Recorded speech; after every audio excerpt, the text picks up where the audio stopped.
Los receptores acoplados a proteínas G actúan activando ciertas proteínas G.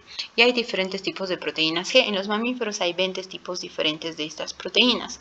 Cada una es activada por un tipo de receptor específico. Y estas proteínas G, una vez activadas, van a actuar sobre un canal o sobre una enzima. Pero no actúan sobre cualquier canal o sobre cualquier enzima, sino sobre un conjunto particular de proteínas diana. Por ejemplo, la proteína GS actúa específicamente sobre la adenililciclasa, un tipo de enzima, y actúa estimulándola. En cambio, la GI también actúa sobre esta enzima, pero inhibiéndola. Y la GQ actúa sobre otro tipo de enzima denominada fosfolipasa C. Entonces, cada una actúa sobre un grupo particular de proteínas diana. Hay otras que actúan también sobre canales iónicos, y cuando estas proteínas G actúan sobre canales iónicos, la regulación es mucho más directa.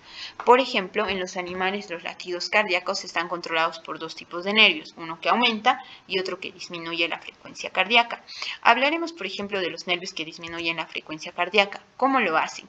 Estos nervios liberan una molécula señalizadora llamada acetilcolina. La acetilcolina se une sobre estos receptores GPCRs y lo activan. Una vez activados, estos activan a una proteína G, a una GI. Entonces, esta GI no solo actúa sobre una enzima, sino también sobre un canal iónico.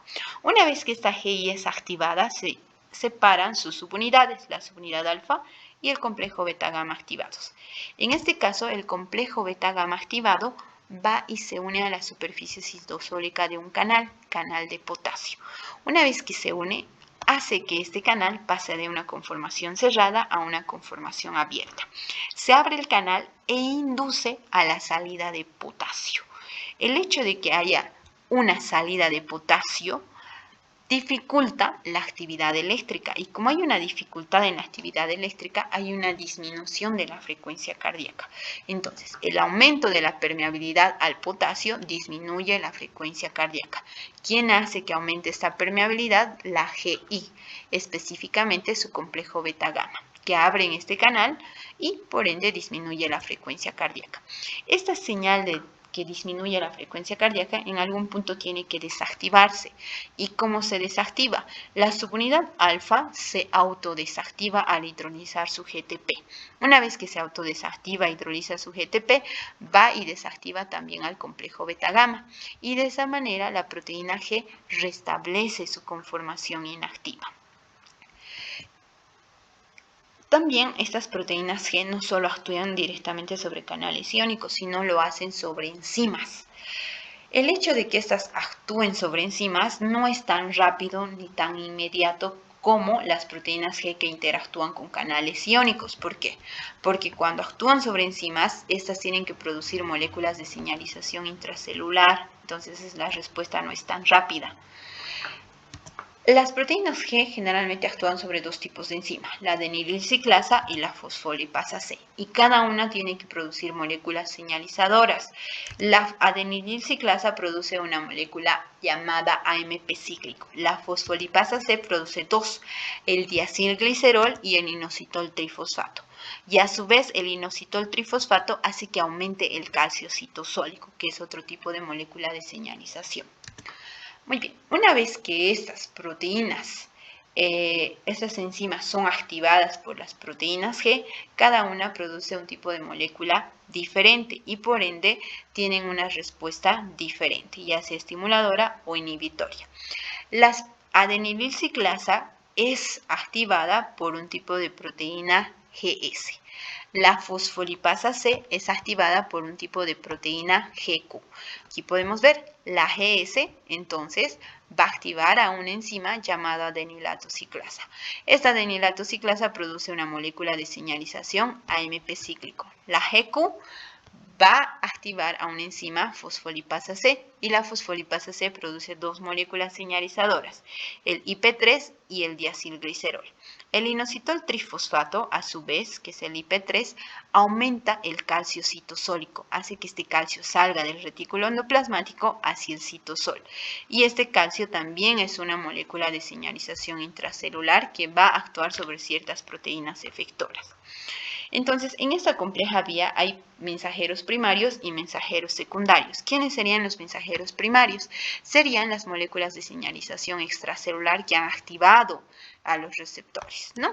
Bueno, ahora, después, una vez que estos receptores se han activado, activan a la proteína G y la proteína G activa la enzima. Las moléculas producidas por las enzimas activadas se llaman segundos mensajeros. En este caso, el AMP cíclico de la adenililciclasa, el fosfato inositol de la fosfolipasa C y el diacilglicerol, que también es producido por la fosfolipasa C. Y estos segundos mensajeros, ¿qué hacen? Rápidamente se alejan de su fuente de difusión y al alejarse amplifican y propagan la señal intracelular, ¿no? Entonces, estas enzimas, una vez que están activadas, lo que hacen es aumentar la producción de estos segundos mensajeros. Y el aumento de estos segundos mensajeros hace que la señal se transmita en dirección anterógrada y que se amplifique la señal. Y las diferentes moléculas provocan distintas respuestas. El AMP cíclico provoca una respuesta diferente, por ejemplo, al diacilglicerol de la fosfolipasa C. Entonces, cada una tiene una respuesta diferente. Hablemos de las vías de señalización del AMP cíclico. Vamos a ver qué hace el AMP cíclico. Muy bien. Ahora, estos GPCRs, como hemos dicho, la proteína GS activa la adenililciclasa. La adenililciclasa produce el aumento de AMP cíclico. ¿Y cómo esta enzima produce AMP cíclico? Lo hace a partir de la degradación de ATP. Y bueno, tenemos nuestro AMP cíclico. Como este AMP cíclico aumenta sus contracciones, va a inducir a ciertas respuestas. Así como la adenililciclasa estimula la síntesis de AMP cíclico, hay alguien que tiene que disminuir a este segundo mensajero. ¿Para qué? Para poder disminuir la señalización intracelular o poder desactivar este tipo de señalización. ¿Quién degrada el AMP cíclico? Lo hace el AMP cíclico fosfodiesterasa. Entonces, el hecho de que se pueda degradar el AMP cíclico va a hacer que se pueda terminar lo que es la señal intracelular. Entonces, ¿quién sintetiza? Adenililciclasa. ¿Quién degrada? AMP cíclico fosfodiesterasa. Lo degrada y lo convierte de AMP cíclico a AMP común nada más. Por ejemplo, la cafeína, que es una sustancia que muchos consumimos como estimulante, ¿no? Para mantenernos despiertos, más activos. ¿Cómo actúa? ¿Cómo ejerce esta acción estimulante? Pues inhibe a la fosfodiesterasa en el sistema nervioso. Entonces, como no hay fosfodiesterasa, no se degrada el AMP cíclico. Y si no se degrada el AMP cíclico, todo el tiempo hay un aumento de este segundo mensajero y hay una señal estimulatoria. Entonces, todo el tiempo se está estimulando a nuestro sistema nervioso central por el aumento del AMP cíclico. Entonces, de esa manera actúa la cafeína. Entonces, la AMP cíclico fosfodiesterasa es una enzima importante que siempre está activa dentro de nuestras células para poder eliminar con rapidez el AMP cíclico y hacer que la señal termine.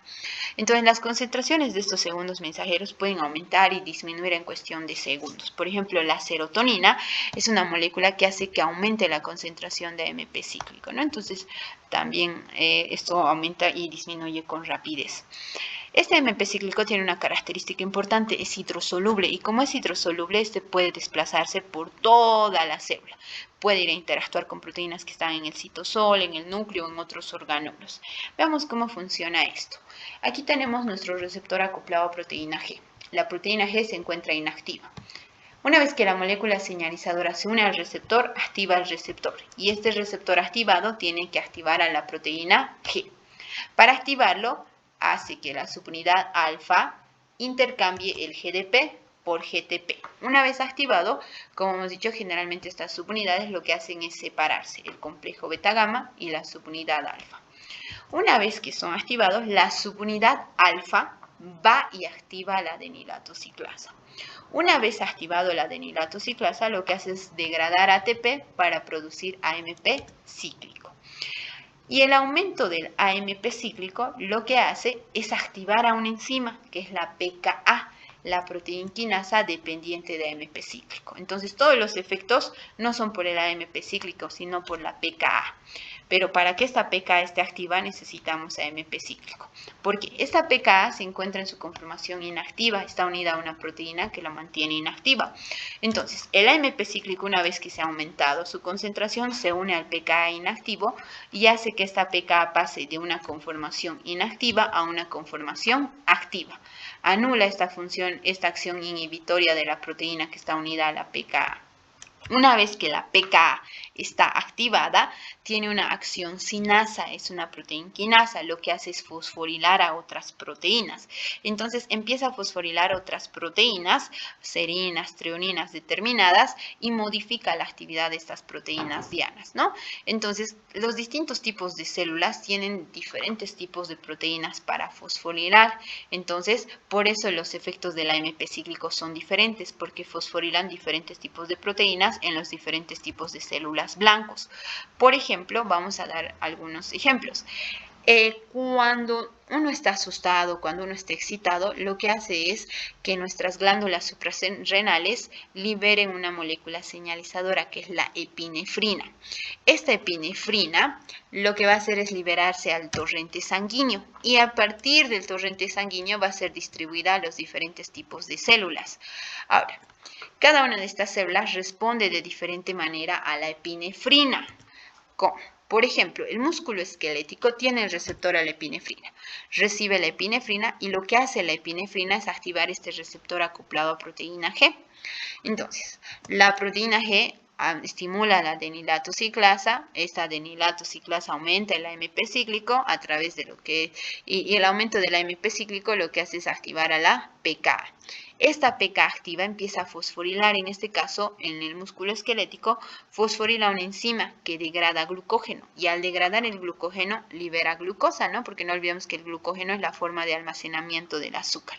Entonces empieza a liberar glucosa y no solo empieza a degradar glucógeno, sino también bloquea a una enzima, la enzima que promueve la síntesis de glucógeno, para que ya no se esté guardando el azúcar en glucógeno. Entonces, al inhibir la síntesis del glucógeno y degradar el glucógeno, aumenta las concentraciones de glucosa y, por ende, aumenta lo que son las reservas, aumenta lo que es el aporte energético por parte de la glucosa. Ahora, entonces, al estimular la degradación de glucógeno, maximiza la cantidad de AMP cíclico y esto es un combustible, ¿no?, para la actividad muscular prevista. Y todo eso lo hace a través del GS. Por ejemplo, la célula adiposa tiene una respuesta completamente diferente. Se une la epinefrina, igual aumenta el AMP cíclico, activa la pKa, pero esta pKa fosforila una proteína diferente. En este caso, fosforila una enzima que degrada grasas. Al degradar grasas tenemos los ácidos grasos. Entonces, estos ácidos grasos se van a exportar de las células adiposas para alimentar la producción de ATP en otras células, ¿no? Entonces, veamos que en la célula adiposa y en la célula del músculo esquelético, la epinefrina tiene una acción o una respuesta diferente. ¿Y por qué una respuesta diferente? Porque la pKa fosforila proteínas diferentes. Entonces, por eso.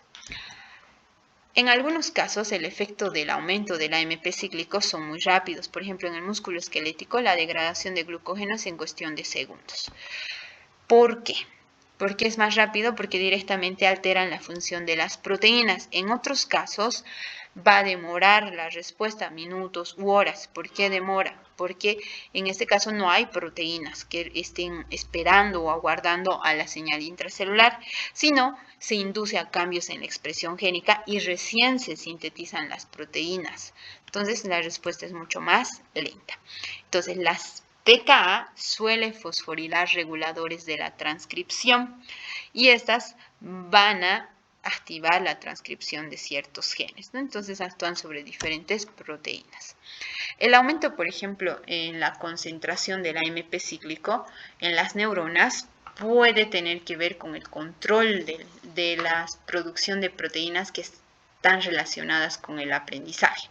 Entonces, aumenta el AMP cíclico y nuestras neuronas lo que empiezan es a producir proteínas que tienen que ver con el aprendizaje, ¿no? Entonces hay una vía típica también mediada por AMP cíclico de la membrana plasmática al núcleo. Entonces la pKa, una vez activada, puede ingresar directamente al núcleo y lo que hace es controlar la expresión de los genes para poder sintetizar ciertas hormonas o ciertas proteínas que tienen que ver con la memoria a largo plazo. Como podemos ver, la PKA ingresa y fosforila reguladores de la transcripción e induce a la transcripción y traducción de proteínas que se necesitan, ¿no? Entonces, el AMP cíclico también puede ingresar directamente al núcleo o actuar en proteínas que se encuentran en el citosol. Entonces, aquí tenemos un cuadro, por ejemplo, de los tipos de respuestas que son mediadas por el AMP cíclico. En este caso, la adrenalina en el corazón aumenta la frecuencia cardíaca y fuerza de lo que es la contracción, ¿no? La adrenalina en el músculo esquelético causa la degradación del glucógeno, luego en el tejido adiposo la degradación de grasas y en las adrenocorticotropas la secreción del cortisol. ¿Y cómo causa todo esto? Por aumento del AMP cíclico.